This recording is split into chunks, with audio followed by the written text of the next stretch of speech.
Hello, my YouTube family. Welcome to our channel.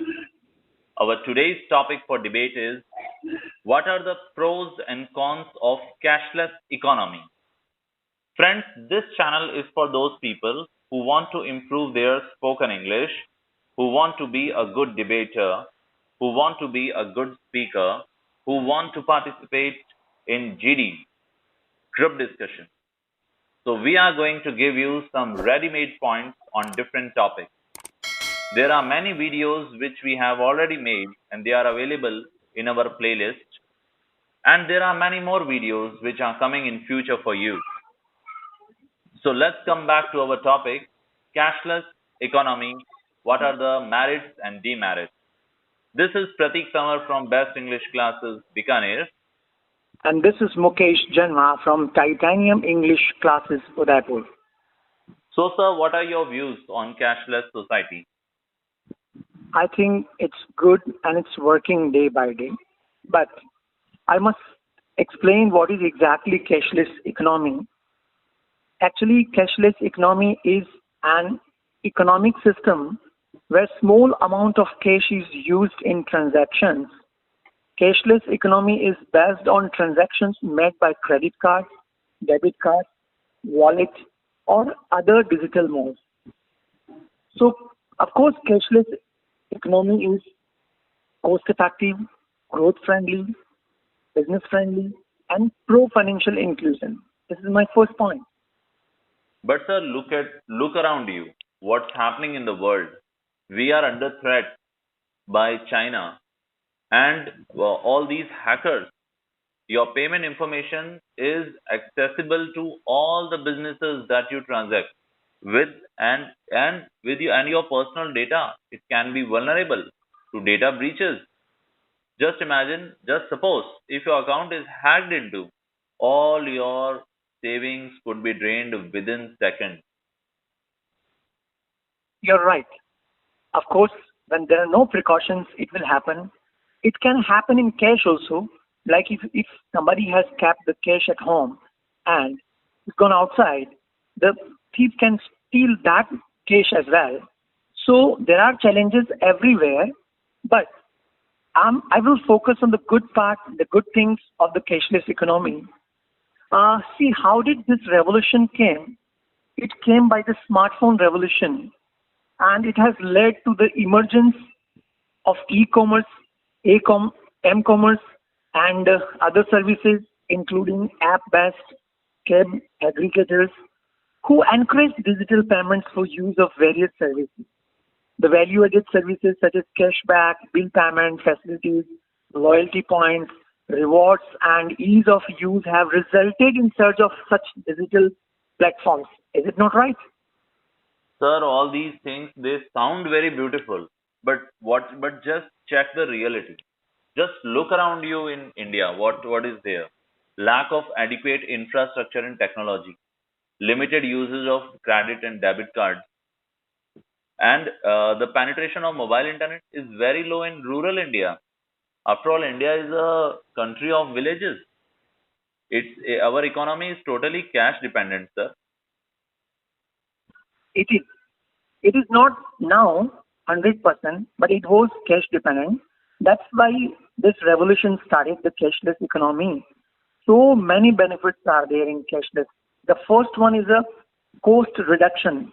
You know, the cashless system brings down the cost associated with the printing, storing, and transporting of the cash. How risky it is to transport the cash from one place to another place. Is it not right? That is okay, sir, but you are only thinking about the people from the higher economic strata.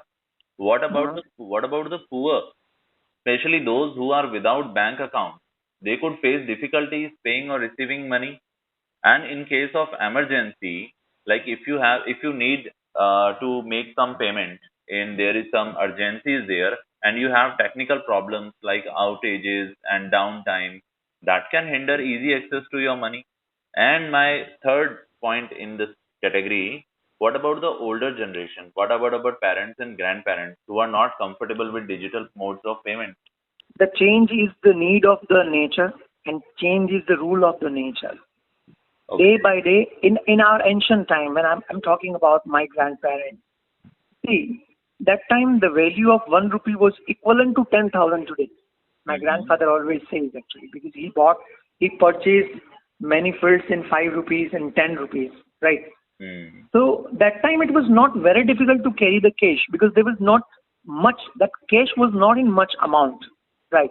Mm. Second thing you told about that Indian people don't have bank account. Yes. So it is a slap on our Indian system actually. Saying this line is a slap to our Indian system. We call that India is going to be the Vishwa Guru, and if Indians don't have bank account, first point I must clear: gone are the days that Indian people don't have bank account. In past 7 to 8 years, there's a rapid growth in increasing the bank account of even the poor. Is all True. amount which is being sent by the prime minister to the poor, it is coming in the bank nowadays. And that's a good part. Earlier people used to misuse, like over Mm. smart people, political approach back people. They used to take money, they used to steal money, they used to fix everything. But at least just because of this digital transaction, people are getting benefit. Is it not right? That's right. I totally agree with you that because now poor people also have bank accounts. So in this time of crisis like Corona and all, now they are getting direct money in their banks. I totally agree. But what about the banks that they charge overhead fee for digital transactions? Now, overhead fee they don't charge. See, government has kept one condition by debit card, by credit card for the poor or middle class. If somebody is doing transaction below 2,000 rupees, then there is no charge, right? So Okay. these type of people, like they don't require more than 2,000 people for daily uses. And other thing, the tracking spans, right? The tracking spans is really very, very useful. Spanning done via mobile and computer applications can be easily tracked with a simple click. This allows users to keep a track of all their spendings and manage their budget effectively. It means it's like an e-book. We don't need to maintain our own leisure in any notebook as we used to keep earlier. Sir, you are saying this, but that it's very easy, it's by simple click. But this thing is will only be successful when our literacy rate is 100%. But India Mm. only has 74% people who are educated. What about the other 25% or 26%? See, revolution is increasing. Those who are illiterate in their family now, the son, the kids, they are literate and they are doing these transactions. In many family, the parents cannot do, but the children can do. Other things, I said there are n number of benefits of cashless economy. The biggest, why actually this revolution came, Pratik sir? Because the huge cash flow, I told the first, it's very difficult to carry the cash. Second, black money. People, especially the rich, not rich, the richest people had a much black money, and just due to this cashless economy, you know, the tax is also increasing for the government. Traders, small businesses, shopkeepers, and consumers regularly use cash as a means to avoid payment service tax, sales tax. Now it is GST.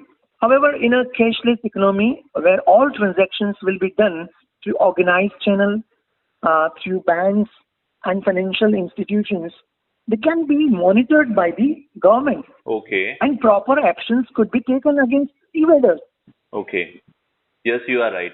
And but what about those people who can't afford smartphones?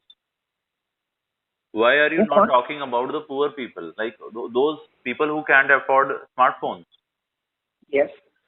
So How can they do? cashless in economy is not going to be the band, but we need to increase. Like we have to take up to like 50%, 60%. Big transactions can be done by the and poor. They are already using cash, right? They have both options. Cash. Everybody has both options. Cash as well as cashless, right? There are so many discounts offers also available on cashless economy. So Hmm. poor people, like everybody is not poor for entire life. His next generation is coming and they will be educated. So these people know how to take this cashback benefits. So day by day, they themselves, the government is not putting pressure on everyone that you have to do the transactions. Yeah, of course, the big transactions in registry of any land, and there are so many sectors there. it is mandatory to go cashless. I mean, cash amount cannot be given, and Very it's well. good for the country also. But for the poor, I think they are not facing any type of problem. At least they can give a check. Check system is also available. Okay. But what about people like me who are not good in managing budget? Like when you spend cash, you can actually calculate that how much you are spending. But when you spend electronics, you don't get a proper idea that how much you are spending. Like most of the time, you are overspending. It is always easy to swipe and spend rather than to calculate in hand and spend. So people See, overspend when they use. no, it can happen in cash also, because when people have money in their pocket, automatically it depends on the nature of the people. Somebody, somebody is extravagant, somebody is spendthrift. So it depends on the nature of the people how they spend. There are people who have cash but they don't spend. There are people who have bank balance but they don't spend. So it is all about the nature and other things. The parallel economy I want to speak on.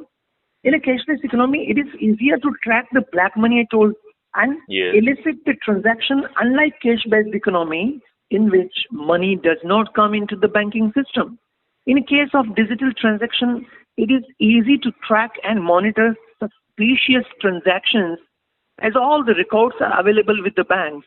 Nowadays, we often see the many rats on the politicians and some rich people.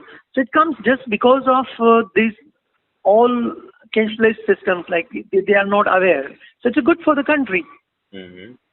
I strongly agree on this point, but still, I believe that handing over cash is a tangible thing. But with digital payments, it may be a challenge for especially for people like me to keep a check that on how much you spend. Mhm. That you will say that's your personal problem. Okay. And what about violation of privacy? People can call it, but see, it's endless discussion, right? Yes, It is endless discussion. right. But why people are getting education earlier in rural area, people were not interested for education, but now slowly the kids are studying and are coming to the city. Same like that, cashless economy is slowly increasing. People are getting benefit. They don't have to go to pay bills in the offices. They can pay these all bills sitting at home. So there are benefits, although there are challenges, but slowly, by the time passes, these all challenges will be turned into the opportunities. That's the simple conclusion I have given. Yes, yes, yes. I had a wonderful time discussing this topic with you, and I hope students will also get benefits from our this kind of discussion that we have, this kind of telephonic conversation. Because you are in Udaipur, I'm in sorry, yes, you are in Udaipur, I'm in Bikaner. It's not possible to meet. We are maintaining social distancing here and benefiting our students with our conversation. It was a healthy discussion with you, sir. Thank you so much for your time.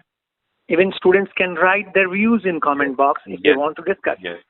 Yes, we would Okay. love to know that what are your views? What are the views of our audience? What do you think? Cashless economy is good or bad? Please write down in comment box and let us know. We would love to read that out. And stay connected with us. If you are new to the channel, don't forget to subscribe our channel and hit the like button if you liked it. अगर आप अभी तक सुन रहे हैं तो you must have liked it. And if you dislike, you can dislike it. But do give your feedback. Thank you so much.